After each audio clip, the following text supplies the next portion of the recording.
Alrighty. Let's say you're a new Greenbeard who just got into this fancy new game all your friends are talking about, Deep Rock Galactic. You just woke up, you're here in this room, and you have no idea what's going on. The short answer is, you're a dwarf, and you're working for a big company. But that's not important right now. You maybe take a couple steps, you look at the screens around you, and you wonder, what the heck is this? Why is it spinning? Why does it look like that? What is this? Or maybe you're not that new. Maybe you're a different dwarf. Maybe you're a Greenbeard that's got a little more dirt and scruff on your beard, but you don't know how to handle the higher difficulties. Well, you've come to the right place. Today, I'm going to show you how to handle higher hazards like Hazard 4 and 5. In order to survive, you need a couple things, and I'm going to go over all of those things in this short video. So the first thing you want to do is come over to the equipment terminal. By now, you should be a little experienced with this if you've played a couple missions and seen the space rig for what it is.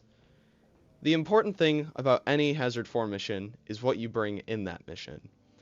Today, I'm going to go over a couple of my builds for a couple different classes, and I'm going to recommend the general necessities for each build depending on if you're playing with a team, alone, or with Bosco. Generally, it doesn't change too much. There's one general consensus that you need to approach with, and that is you need to have a single target option, and you need to have a splash damage option. Now the points that the weapons I pointed to here, this, for me, on this build, is my single target. If we come over to the Lock 1 Smart Rifle, or the Loki as I like to call it, we'll see that I have it built for very high single target damage. I put more ammo on it because this gun has a very high ammo consumption rate, and you pretty much need this in order to actually have bullets left when you run out of your secondary. I put the macro lens on because I don't want to be getting a large target of creatures when I'm focusing on a Praetorian and a crowd of grunts. If I have this lens on instead, I might have, or either of these lenses rather, I might have more targets in my field that I don't want. So I want to make it a very tight field that only targets Praetorians. The next ability you're going to want is electrochemical rounds. And the reason you're going to want this is because you're most likely going to take a later upgrade, electric generator mod. This gets more damage from this mod. Now for me, I just take the damage because I don't really care about this extra one, but I could put this on and it wouldn't make a difference because when you're shooting a Praetorian, you're probably not going to blow through anything else.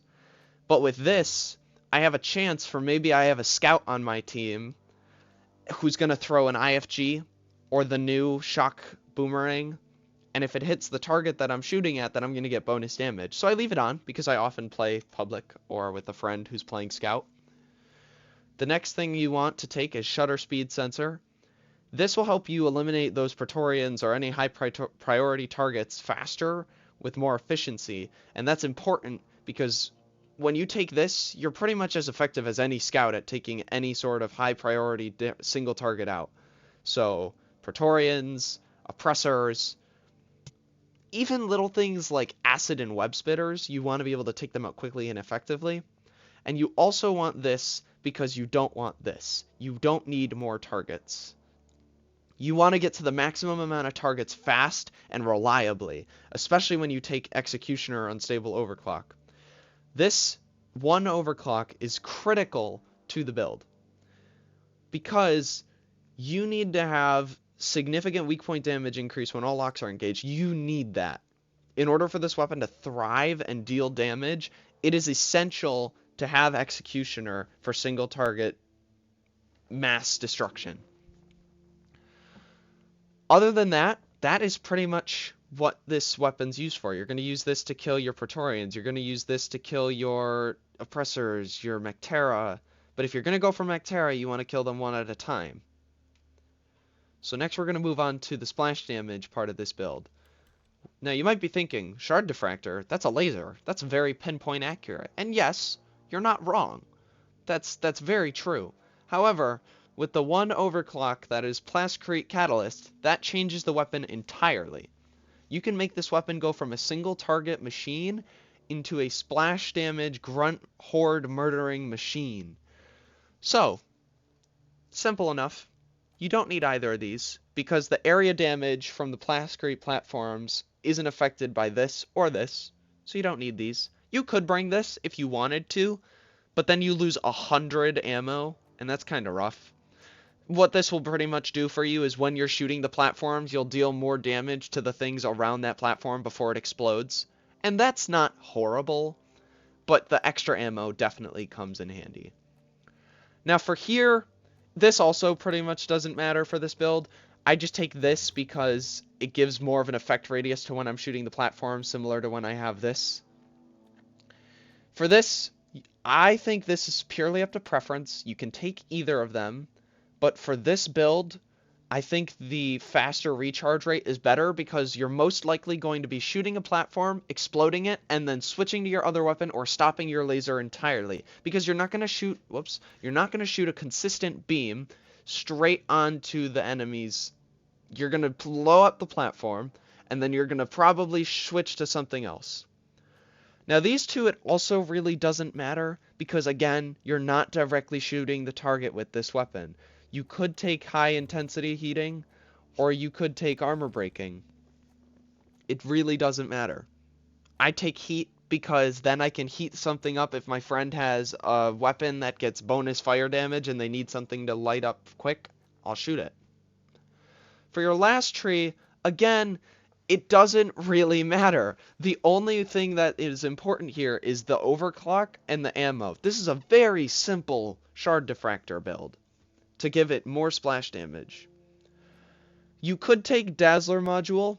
I believe that it doesn't work though because you're not directly cooking anything with your laser.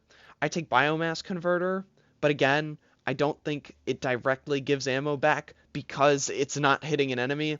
And I could, well, Hydrogen Rupturing, again, you're not directly lasering anything. So does it apply to the explosion? Probably not. So it really doesn't matter. The only really important upgrades here is this one and this one. Moving on to your grenades, this build doesn't super heavily rely on the lure, but it is very handy to have because you can shoot a platform down, but then all of the grunts are going for your friend. And you could shoot another platform down over by your friend, or you could throw a lure grenade. All those bugs that were on your friend now immediately go to that lure grenade. Not all of them. Depends how big the crowd is, but a lot of them. You then can put a platform with your platform gun on the lure or next to it, somewhere where you can get a clear line of sight and shoot it and get a nice explosion on all the grunts that are surrounding it. So you definitely want to take lure. You could take SSG if you wanted to for more single target approach, but with lure, it gives your splash damage a little bit more reliability and a little bit more viability in its uses. Next up, for your turret, this one doesn't matter too much. Personally, if you want a recommendation from me, I think the single target is better. I think the ammo is the most important out of any of these because you can take time to reload and you can take time to build. You can't get that ammo back unless you take this upgrade. These two things are really minute. It won't matter if you play engineer properly and strategically put down your turret before a swarm instead of during it. Out of these three, stun is easily the best because when that Praetorian that you didn't see is coming up behind you and spraying you, if your turret's got your back, he'll stun it. And then you don't have to worry about it spraying you because it stopped. This, again, doesn't really matter. Because you could have an effect, or you can have more bullets. This just means you get to be more lazy with your reload on your sentry because it has more ammo. But it also means that it takes longer to reload your sentry. Now, sure, you might not need it, but if you're going to take this, you definitely would probably want this with it because that would take an egregious amount of time to reload 135 bullets in one sitting. So instead, take hardened rounds or stun. Preferably stun in my situation. For these two, if you're bringing single turret, it makes more sense to bring Hawkeye system, because Defender system's not bad, by any means. These are both really good.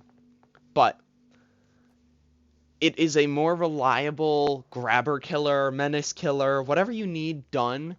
Stun works good with Hawkeye system. So you ping something that you need it stunned, you hit it, and boom, the turret's got it. It's done. It's stunned. You can whoop its ass now.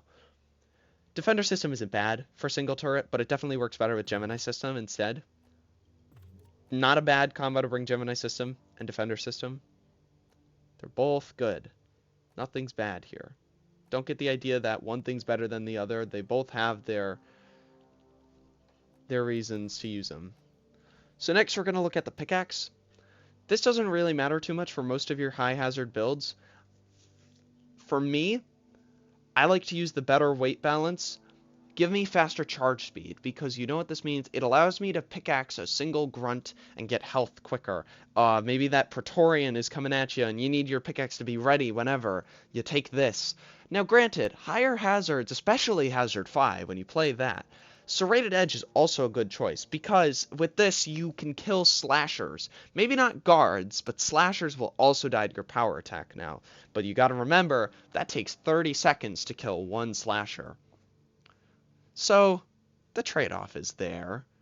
But, if you take the faster recharge, you're not going to instantly kill a slasher. However, you are going to basically kill it. Now, there's a chance that it doesn't get stunned because they're resistant to it. But, for the most part, when I seem to have hit them, they get stunned. And it's a pretty effective method. You can pickaxe them once or twice and they die right after it. You don't need that extra damage. Or you could shoot it. That also works.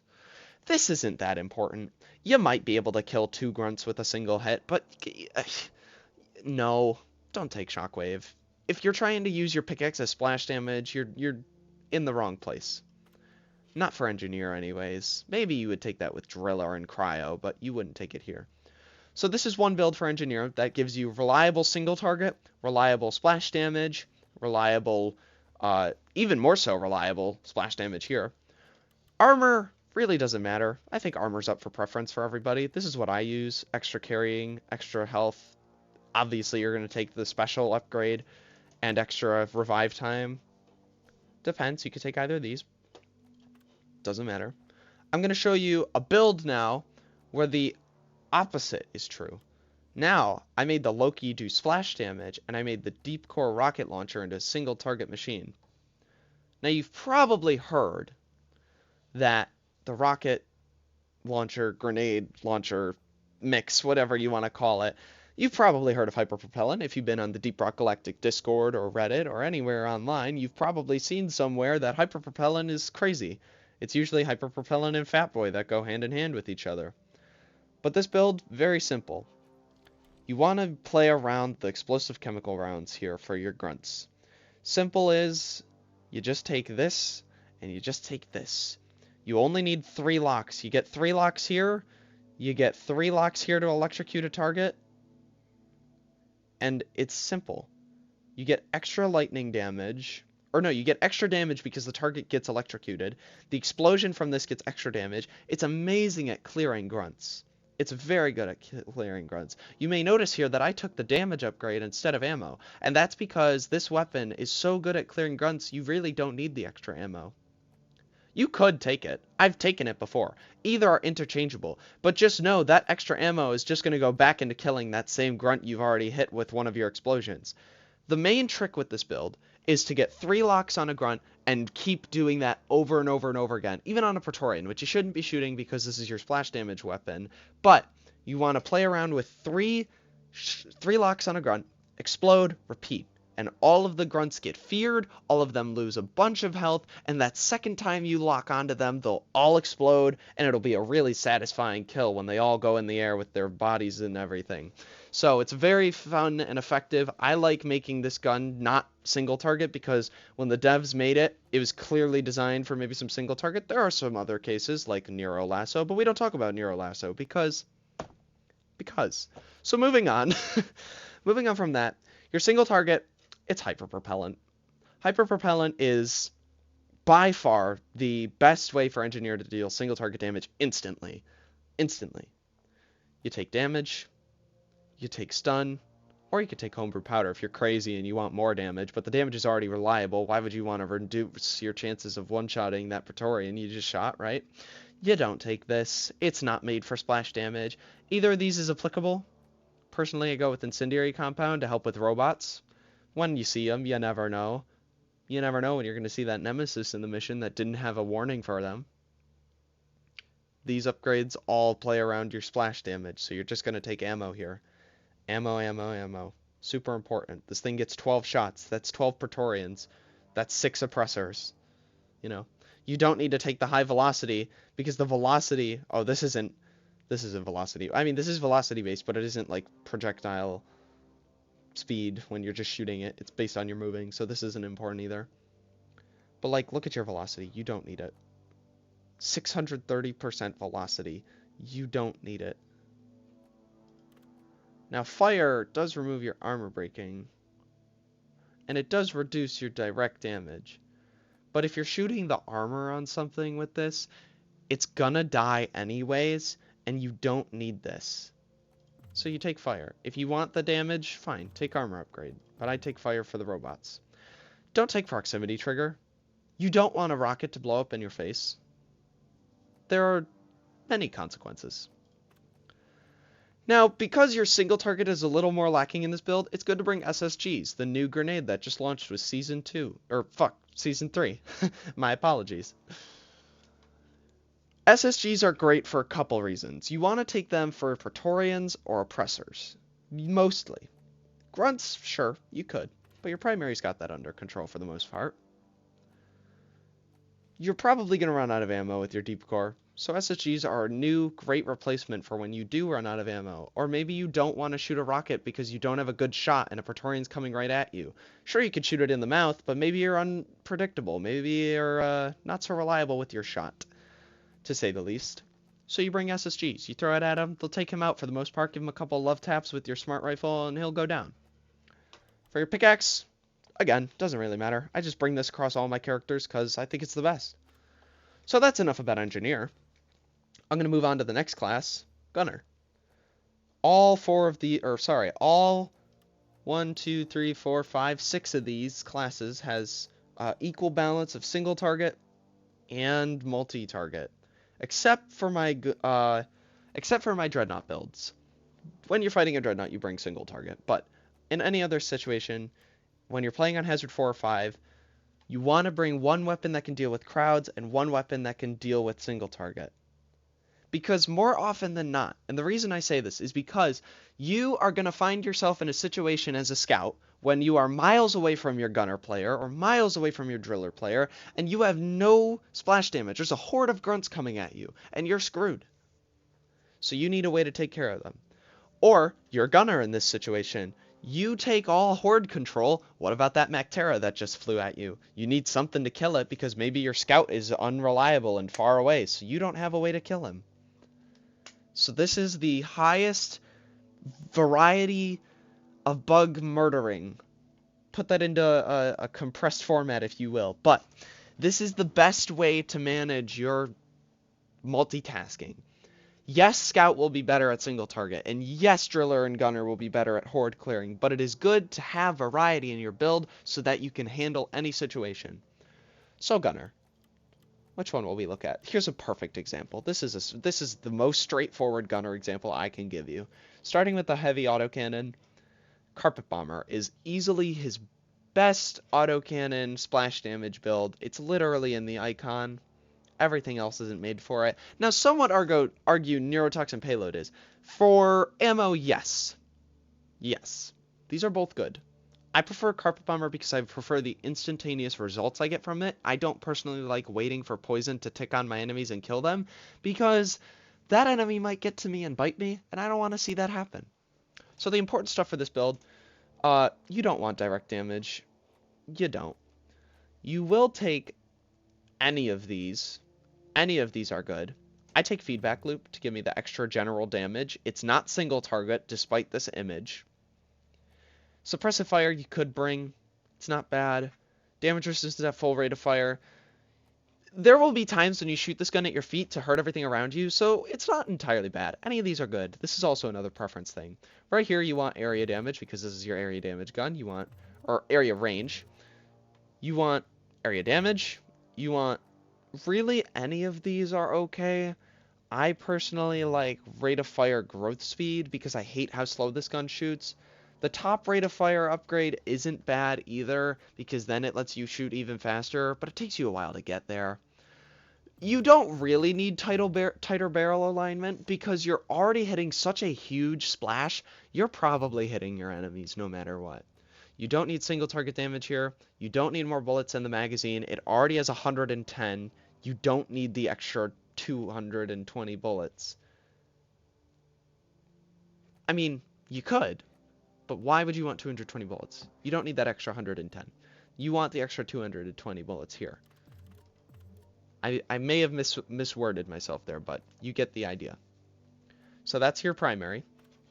Your secondary, again, go and run it down. Improved accuracy on the Bulldog is great because this has significant recoil, so you want more accuracy because of this one negative. Elephant rounds is the simple, straightforward answer for when you want a simple, bam, damage. You know what I mean? So, you want more accuracy because it's going to get ridiculously spready. You're not going to rapid fire this gun, but you want the accuracy to hit. This is a full damage build. Don't get me wrong, you could definitely do this and get away with it, but I go for full damage. I can kill Praetorians, oppressors very quickly, very efficiently. Yes, this gun will be out of ammo with this build because if you're the priority target taking out those oppressors and Praetorians instead of a scout, you're going to run out of ammo, but you'll see what I mean when this build can work if you try it. And there's also a little supportive in this build that I'll get to in a moment that works with this lack of ammo. Deadeye just makes sense. Just makes sense because this gun already has ridiculous spread and recoil. You just need Deadeye. Neurotoxin coating you could bring. Most things are going to die in a single shot. If not, a single shot and a power attack will do the trick. Also, neurotoxin coating doesn't hurt that much. It takes a while, etc., etc. I could go on. So you take Deadeye to improve with the lack of accuracy that you have. Moving on to your grenade. This is what's going to help you with your single target. When you run out of your ammo for your revolver, you're going to go over to your grenades. Or maybe mix a grenade in with your revolver so that you're not spending all of your ammo in one place. These are easily the best single target grenade. Now the new tactical lead burster also isn't horrible.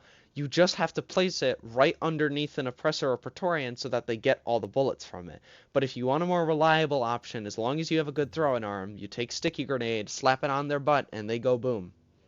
Simple. It's not going to kill them, but it'll hurt them. And they flee, so it provides you with an opportunity to shoot them as well. For your shield, this depends on the mission you're doing. Personally, I like having the most duration on my shield, since you are probably going to be popping it in a zone where there's a lot of bugs around you and your team. You're going to want the most duration so that you can have the most time to kill those bugs. So take this. Lastly, your pickaxe, again, doesn't matter. I just bring this. By the way, you all may have noticed that I haven't been talking about traversal tools. I talked about it with Engineer because it was a part of his build for this one. But obviously, when you're handling Hazard 4, your traversal tool is going to be dependent on what you want. I think that's an important saying that should be said. Choose what you want, or maybe what is needed for the team, depending on the mission. For Gunner, probably just take one of these. You don't want this because it takes 9 seconds for your shield to recharge really quickly, and you're probably not going to be mining resources that much as Gunner, so it's okay to take this. Now you might also be asking, perks. I'll address perks in a minute when we get through the other classes. I'm not going to do 2 builds for every class because I want to keep this very concise, so I'm just going to try to give one build and hope that you guys get a general idea or understanding of what you need to bring for Hazard 4 and above. So for Scout, let's go with my most used Scout build. This is a very simple build that revolves around Hover Clock. I take this whenever I need to play Scout to get Nitra and we don't have an engineer, Hoverclock is definitely something that takes some learning to get used to.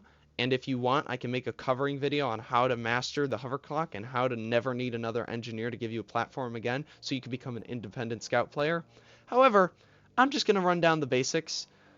The M1000 Classic, or the Garand as known by most in the community, is the simple single target weapon that Scout is known for. If you want to bring it to the maximum potential for single target, you take damage. You take increased focus shot speed. You take damage. You take that weak spot bonus damage because you're trying to hit that Praetorian's glowy butt. And for these last three, it doesn't really matter. You could take stun if you want that Praetorian to get stuck, and then you can hit him again. I like the faster reload after a kill because when I'm hovering around, it lets me reload while hovering and re-hover. So, really, it's up to you.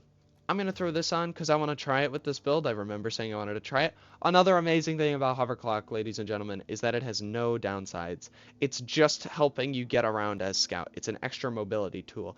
Granted, if you want more single target, you could also bring Active Stability System. That would allow you to do faster shots in between to hit those Praetorians, but you have a longer reload time. So I take Hoverclock for the clean, no downsides, clean, simple, easy. For the new Nashenka Bolt Shark that came out last season, it has a very useful overclock that I used to call Bukin Bolts because I could not see that there was a D there. But Bodkin Bolts is the best grunt clearing overclock that you can get for this weapon. It makes it into a crowd clearing, not machine per se, but it is quite effective at killing grunts. So it's not bad, especially to take with your Hoverclock single target Garand. You could also try taking the Zhukovs with this overclock and this set of upgrades. It's not bad at handling grunts, especially because of blow-through rounds, but today we're going to focus on the Nashenka Bolt Shark because it's new, and I like using it over the Zhukovs. Personally, it feels like more clean, more precise, and effective. So, to start, for my general crowd control, I found that explosive bolts are the best results that you can find, but I could see an argument for the other two. These just require a little more setup. This one you need a Praetorian for, and you've already got Praetorians covered with your primary, so you don't really need Pheromone. This one, you gotta set it up. Lightning damage is very low. Explosion damage, I get, only happens when they die, but what you can do is you can power attack that grunt that you shot with it, or you can focus shot it. It instantly dies. It kills everything around it. It's a very, very good. I take more damage on this because it gives more radial damage as well. This comes in handy with the explosion, I believe, and it also comes in handy because when it's bouncing between targets, it's going to bounce between targets and deal damage to each target and get splash damage as well. I like to take extra extra reload speed because I personally hate the 2.4 seconds. It takes so long even with this upgrade to reload the weapon. You don't need the velocity unless you're shooting them from miles away like a sniper, and with this build you're probably not because grunts will come to you. This is completely up to you. I think Battle Frenzy is great, but I also really like getting my bolts if I miss, so I take this. Battle Frenzy is great because if you have that horde of grunts on you, you can turn around, shoot one, and run. Book it. Get out of there. Or you could just use your grappling hook. You know what I mean? Simple. You already have a class built in Battle Frenzy, so use that instead. Now for this, you would bring magnetic shafts for the special bolt taser, and you would bring Banshee module if you didn't already have the flea from the explosive shot. So I take this special effect duration because it gives the poison more time to hurt them if I don't kill them. Also, 17 seconds. That might not kill a grunt, but it's going to bring them pretty close. Now we're going to move on to my grenades. The Cryonade. The reason I bring Cryonade is because it is the quintessential grenade for Scout. It has the most useful practicality, etc. Whatever you want to say. It is the best grenade for him because you can freeze Nadocyte breeders in one hit and they fall to the ground like gravity calls them. I don't really know what you want me to say. They just poof. Mactera Swarm on you. You don't want to focus shot all of them? Bam, cryonade. They're all done, provided you know you actually hit them. It's a little hard, but if you aim it right, you can do a mass clear of all of them. Another situation, brood nexuses. You don't want all those swarmers to jump you after you break that, so you definitely want to cryonade it. Spitballers. They're not the hardest enemy to kill, but maybe you have some trouble. Give it a freeze. Takes 2 focus shots. Bam, he's done. Praetorian, freeze him. Bam, he's done. The usefulness of this grenade goes on forever. So it's really great for single target, hordes, everything. It's just amazing to take on the higher difficulties because of its useful practicality. Now for this build with Hoverclock, you're going to want a very specific upgrades for this. You want the fastest recharge on this because you want to be able to fly around the cave with Hoverclock. Other than that, that's really all you got to know. Just don't kill yourself because you can't reach far enough and you may have grappled, but you forgot to reload your Garand, so you can't hover with it. Pickaxe, same story, same upgrades, nothing new. Lastly, Driller. We're going to go to my favorite Driller build. Well, you know what? This one's a little more complicated, so I'll simply go with the Sticky Flame build. This is a very simple build that works effectively as the highest amount of coverage for grunts that you could ever have, probably. If you don't know, Sticky Flames is what happens when fire from the flamethrower hits the ground. It leaves a fire residue that stays for a little bit of time, but if you upgrade it, it can stay for, oh, you know, a casual 14 seconds. So, with this build, you want maximum range to reach those walls so that when the grunts come down them, they get in that row of fire you just made, and you want more duration on that fire. You want them to get stuck in that fire, so you take this upgrade, more duration, so it hits the next row of grunts. And the fire explosion isn't that bad, but you could also take heat radiance instead, because it actually helps with swarmers that get close to you. If you don't want to take it, you could take the explosion, but you're probably not going to be hitting enemies directly ever really that much. You're going to be shooting the floor with this build. Ammo, it already comes with plenty of ammo. You don't need to grab this. Like, if I have every ammo upgrade, it has less ammo, but you really don't need to shoot that much ammo to kill a horde of grunts. It's kind of insane how effective this is at retaining fuel. I was going to say retaining fire, but it doesn't really work, does it? These downsides don't matter. You don't need 50 in your tank or 75 or 100, whatever it gets to. You just need a little bit. Put a little row down and walk them into it. A lure grenade from an engineer works wonders with this, similar to the Plascrete design that I had shown previously. For your grenade, you bring spring-loaded Ripper if you're doing an escort mission, but for me, I bring impact axes in general, because your single target damage is kind of rough. For Praetorians, what you're going to be doing is throwing a line of fire down, walking them through it, baiting out their spray attack, and then after they do it, you use your Sabata with the tranquilizer rounds to stick them in that fire even more. And Sticky Flames will whittle down that Praetorian. If you need it to die faster, you throw an impact axe at it, and you slap it with your pickaxe, and it goes down in seconds. But for this, I like to take damage because you get a lot of ammo with this. You're not shooting this at web spitters or Mactera. You certainly can if you have to, and you don't have a teammate or Bosco to help you kill them. That's why you take acid tip bullets. But in other situations, you take volatile bullets because everything's going to be on fire. You're lighting the ground on fire, etc. You're mostly going to be using this gun for stunning Praetorians or any targets that you want to sit in your Sticky Flames longer so that you get extra damage on them with that Sticky Flame. It gets you more bang for your ammo. You could bring ammo with this, but the problem I found was that I always had too much of it. So I brought damage just to help with the whittling down of Praetorians and other enemies that I might encounter. For this first upgrade, I like having an extra magazine because sometimes you get unlucky and those bullets just don't stun. So you bring more bullets just to make sure that you always have at least one in that clip that will stun the target. You could bring this so that you know that first shot hits, but what if that first shot doesn't stun? You need more bullets. Reload's also not a bad choice, but the reload speed on this, it's okay. It's not 2.4 seconds like some weapons. So, that's my suggestions for this. Simple. Use Sticky Flames, set the ground on fire, stun whatever's in that fire. Praetorian problems, throw an impact axe or hit them with your power attack. Lots of very good options in this build. I will say your mech terror coverage is a little rough. If you're worried about it, just take the Sabata upgrade or throw an axe at them. It's really not that bad. Corrosive damage melts them.